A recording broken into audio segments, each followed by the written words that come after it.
Now we're ready to start filming. We're going to dive deeper into which shots and angles to use and also which phone settings to use. Here I've got an iPhone. I use the iPhone. I know some of you will have Androids. The main thing here is we don't need to be shooting in 4K. The minimum you need to worry about is filming in HD and 30 frames a second. That is sufficient to create a good quality video. You can change the setting to 4K and 60 frames a second, but as a beginner, I personally think it's unnecessary. The size of the files are going to be so much bigger. The quality doesn't change that much because these social media platforms actually compress the videos anyway. So 30 frames a second and HD is sufficient. So you can change the settings on the iPhone on the top when you go into the camera app, or you can go into actual settings on the phone and then click camera and change the camera settings there. And that means when you go and open the camera app and start filming, the settings you want will be ready to go. So now I'm going to go to my setup and actually show you which shots to use and how to get in the right positions for these shots and angles. There's so many different types you can use and you can get really creative with the iPhone these days. Like I said, this is a beginner's course and I'm going to just show you the minimum you need to start creating high quality videos. And then as time goes by, as you get better, you can continue to be more creative and start using more complex shots. So the reason we get multiple shots is to keep the video engaging. If everything's on the food all the time, it becomes boring and it's hard to stand out, especially when a lot of people are making recipe videos these days. So we like to use different shots to keep the video engaging. An example of this would be if you're chopping an onion, you can get a shot of you chopping it with the camera close up on the food. And you can also get a shot of you chopping the onion with you in the frame. So the way to think about filming these recipe videos is instead of trying to film the entire process of cooking the dish, you're getting small clips that look beautiful and you're melding them together to form a video. So the way that plays out is instead of putting the camera up, clicking film, and then spending 3 minutes chopping all your vegetables, that's not what we're doing here. We're only trying to get a few seconds of each bit of the process of the recipe. So if you're chopping an onion and you want to get a close-up shot, you only need 10-15 seconds max of footage. Really, you're going to be cutting it down to about 2 seconds, 1 second. So that's the way you got to think about it. It's getting small clips, making sure every clip looks really good and everything's perfect. The camera's stable, everything's in focus, everything looks nice in the background. Click record, get the shot, click stop and move on to the next thing. Another great thing to get while you're filming is a good thumbnail. So that just means once the dish is finished, you can get a nice photo of the dish to use as a thumbnail. They can be a close-up of the food or they can be you with the food. The choice is yours. Okay, this is one of the most popular shots we're going to be using. Semi-overhead, diagonal. I consider it a close-up shot, but you can get even closer. The way I gauge it is the bowl, for example, has to be in the middle of the shot. So there's equal space on the top and the bottom of the shot. If the bowl was there, there'd be too much dead space on the bottom of the shot. If the bowl was there, there'd be too much dead space on the top of the shot. So you want to keep it in the middle.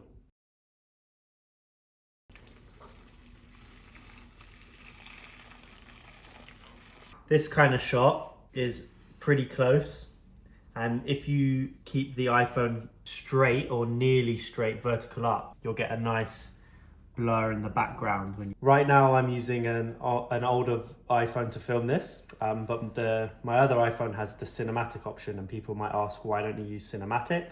The reason is because when you're using normal video on 1x camera, you'll get a natural, real blur in the background and depth of field. When you use cinematic, it's a fake blur. It's good for sometimes filming people. It looks nice, but when you're doing it with food, it's just not good enough yet, the technology. So in my opinion, I wouldn't use cinematic for filming food. Another very important thing when filming is I don't use any other of the zooming in the camera. I only use 1x. Sometimes I'll use like a wide lens 0.5 for certain things, but on the iPhone, for example, if you like make a mistake and you move your fingers over the screen, it might zoom in automatically to like 1.1 or 1.2, and that's going to change the quality of the footage. It could even go to 0.9, which would make it worse quality. So you always check it's on 1x. We move the camera closer or further away to get the desired like distance. We don't zoom in because it affects the quality. Another pro tip is always check the back of the camera, wipe it every so often when you're filming, especially if you're using a phone, you're filming in your kitchen, you're going to get it dirty sometimes, so just keep wiping the back of the camera to make sure all the clips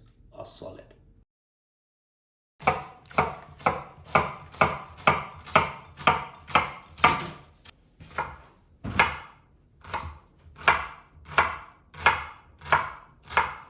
like I said before, we like to break up the shots, keep the video engaging, not just have every shot on the food. So the solution to that is having one where it's facing you, you're in the video. We're using the front camera to keep it simple. And later on you can start using the back camera. It's a bit more advanced, a bit more technical. But the front camera on an iPhone and most smartphones is pretty good. So you can put it, I've got a little ledge up here, I can put it there, I can put it here. And that means you can see me in the video. I can like show the onion to it. I can put the onion down on the board. I can make sure it's in the shot. I can get one of me. I've also moved the light so the light's facing me. So if I'm doing a shot where the camera is facing my face, I like to have the light behind. And that's it.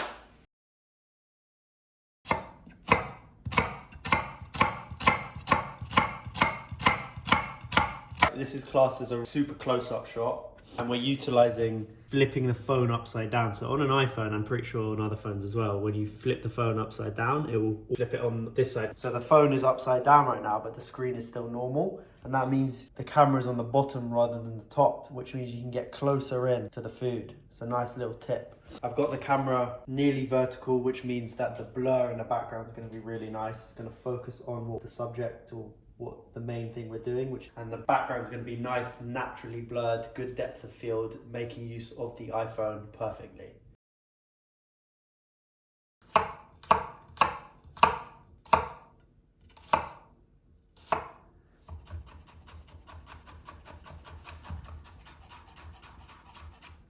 Okay, we're just back using the shot that we used before.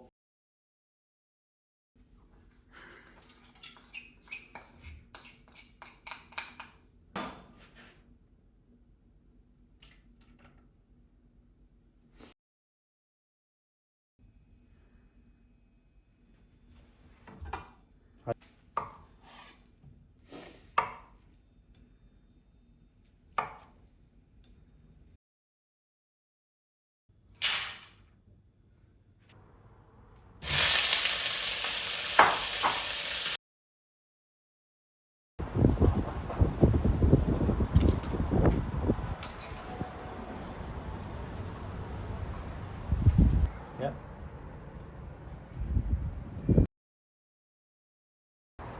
I go really slowly, super still. Then I'll get a different version of the same thing, and I'll maybe turn the plate like that. Again, every time the plate's in the middle, same distance above and below. One with some background in it maybe. Oh, that's the lighting we want.